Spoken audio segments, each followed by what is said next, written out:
Hi everyone, welcome back to my video.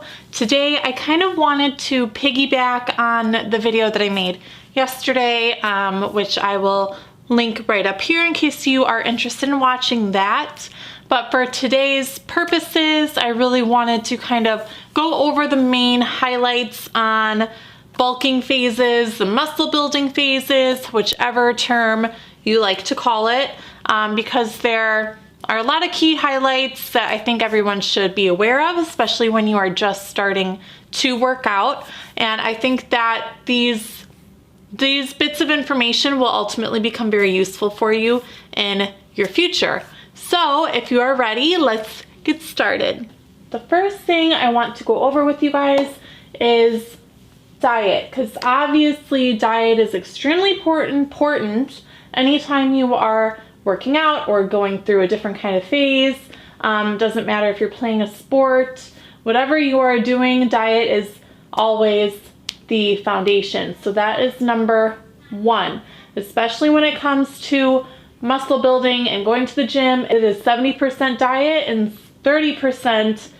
That being said, your diet should be in a caloric surplus, which means you should be intaking more calories than you would on a normal day-to-day basis.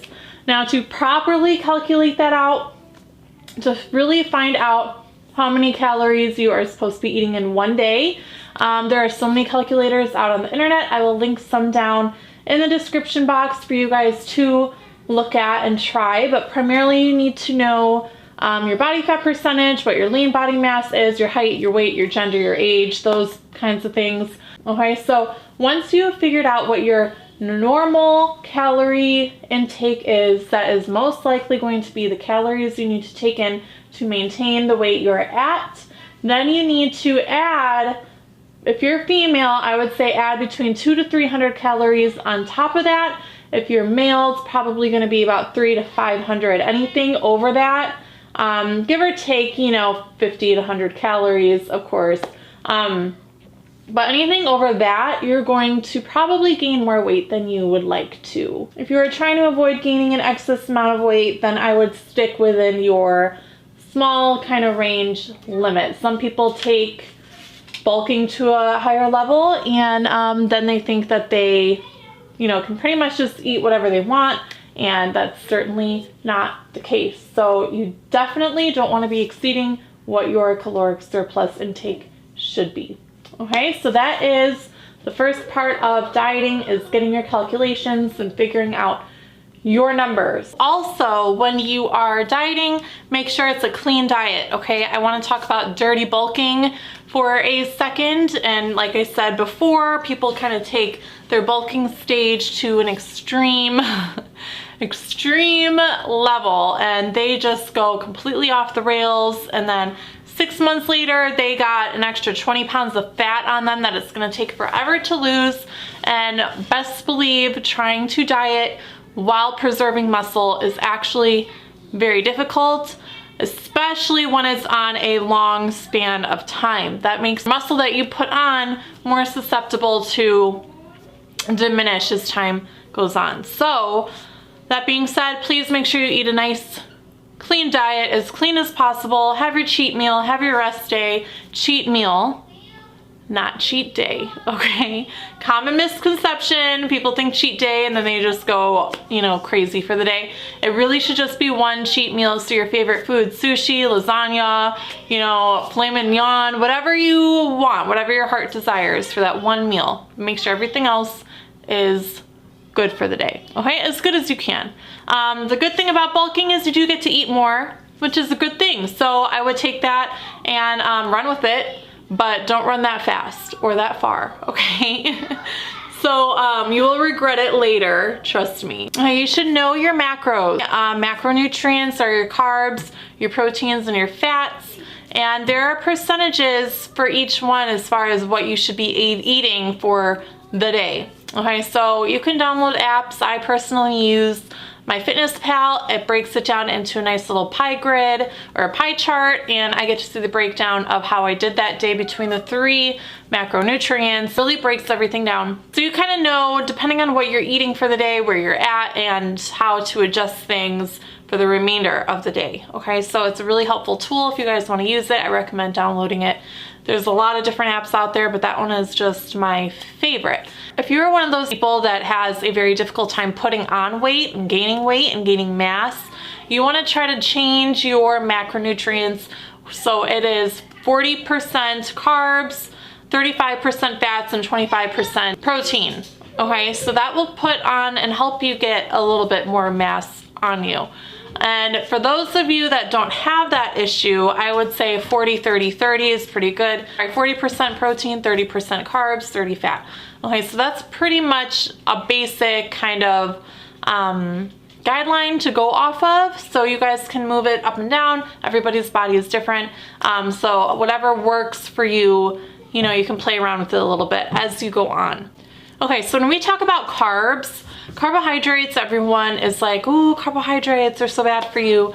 That especially is not true when you're bulking. Okay, so you want actually your carbs to be a little bit higher than you would normally take in for the day compared to your cutting cycle. So when you are bulking, carbs actually release glycogen into your bloodstream. That is so necessary for your body when it comes to muscle building. A lot of bodybuilders, if you didn't know this, they actually inject insulin into their body because of the benefits it provides when it comes to muscle building. Carbs are also a very, very, very needed energy source when you are in the gym and you are lifting all this heavy weight, because you need to keep your body in a stage of guessing. Okay, you never want to keep, when you are bulking, it stable. You never want to keep your body stable. You never want to keep your amount of weight you're pushing or pulling or lifting up, putting down stable. You always want to keep it guessing. So it's about progressive overload. Okay, so you're going to continuously add on more weight. Once you feel like you can exceed 8 reps or even 12 reps, if that's something that you were doing without hitting failure, you can add on more weight. Every time you're moving up weight, you are gaining strength, you are gaining muscle mass. As long as you're doing the things as far as your diet that you need to do at home, you should not have any problems when it comes to muscle building and gaining mass and going up in weight in the gym. Okay, you will hit a plateau, and plateaus are tricky to kind of get past. You have to really trick your body into pushing past that. People can be stuck at a plateau for a very long time. So whatever you do, keep your body guessing so you don't hit that point where it just flatlines. Another part with carbs is you want to avoid any kind of starchy white carbs. So that means like white bread, white potatoes, white rice, you know, white pasta, all of those things I would transfer over to a wheat form. You can do lentils, you can do brown rice, you can do wheat noodles. I've tried them. They really don't taste any different than compared to regular pasta noodles. Oatmeal is very, very, very good for you. So carbs are very good for you, but you have to have the right kind of carbs, just like you have to have the right kind of fats, which is what we're going to talk about next. They're actually really good for your hormonal balance, especially within the endocrine system. You really, of course, want to aim for the good kinds of fats. So that would be like olive oils, nuts, certain nuts, of course, avocados, fish oil, things like that are actually very, very good for you. You don't want to completely deplete your body of good natural fats. Okay, so when you are in the gym, you need to make sure you are hitting a rep range of 8 to 12 to hit failure. So if you are hitting failure within that rep range of 8 to 12, that is a very good sign. If you can go to 15, that is awesome. That is also a very good sign. You can move up in weight. Okay, if you are only getting to rep 5 or 6 and you are struggling and you're failing and you have to put the weight down, you are lifting too heavy. You need to actually drop some weight so you can get to that 8 to 12 rep range. So that is very important that you have your rep range on point. Your sets can be anywhere between 3 to 5 or 3 to 4 primarily, and your intensity really should be a moderate to high intensity level. Pretty standard, and that will actually really help with your muscle building phases also. Okay, when you are doing your exercises, you really want to incorporate more compound lifts like squats, bench press, deadlifts. Okay, and then another little tidbit is to eat something high in carbs before you leave. It only needs to be like 100 calories, and that will really help give you an energy boost. Okay, so that covers the diet and the gym and the primary basics, the guidelines, the outlines, the highlights of bulking. The very last thing that I feel like I need to tell you guys is resting, recovering, things that you do outside of that. You need to rest, you need to sleep good, you need to recover, you need to avoid stressful situations or, you know, avoid stress in general, and all of these things will really give your body the time it needs to heal, and you need to rest in order to allow your body to do that. Make sure you at least incorporate one rest day. It doesn't have to be like 3 days out of the week. You know, I feel like that's too many rest days, but one rest day is all you really need. So make sure you take that day for yourself to rewind. Make sure you're getting at least 8 hours of sleep every night. That's when your body is doing most of the work, repairing everything that you just jacked up in the gym. So you gotta allow your body that time to put all the pieces back together again and get stronger, okay? So that's really, really, really important. Also, if you need to, if you feel like it's necessary for you, keep a diary of your progress in the gym. So keep a diary of what weights you're pulling with a certain exercise, how many reps you were able to do, how many sets you were able to do, or when you hit failure. And then keep a log of that so you can see as you backtrack where you kind of started, where you're at now. You'll probably see people walking around with little books and kind of jotting stuff down as they go. So overall, make sure you are dieting good. You're dieting in a surplus. You're not eating dirty. You're eating as clean as you can. Get one cheat meal, okay? And then understand your macros, understand what kind of surplus you should be in, and incorporate all of these things into your diet plan, okay? When you're in the gym, make sure you're hitting a rep range of 8 to 12, sets 3 to 4. Make sure you're doing compound movements.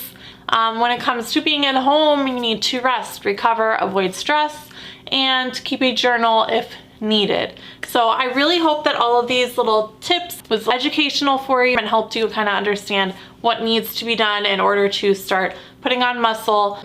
Key note though, I did forget to mention before, your body fat percentage should be at a lower value. You don't want to start with more fat on your body than you need, because when you go into your cutting phase or your dieting phase, you are going to spend a lot more time getting all that fat off your body because you had extra fat on your body when you first started, if that makes sense. So avoid going into all of this with extra body fat. Try to get rid of that first, slosh that off first, and then you should be good to go. I hope you enjoyed this video. If it was helpful to you, please like, comment, and subscribe, and I will see you in my next video.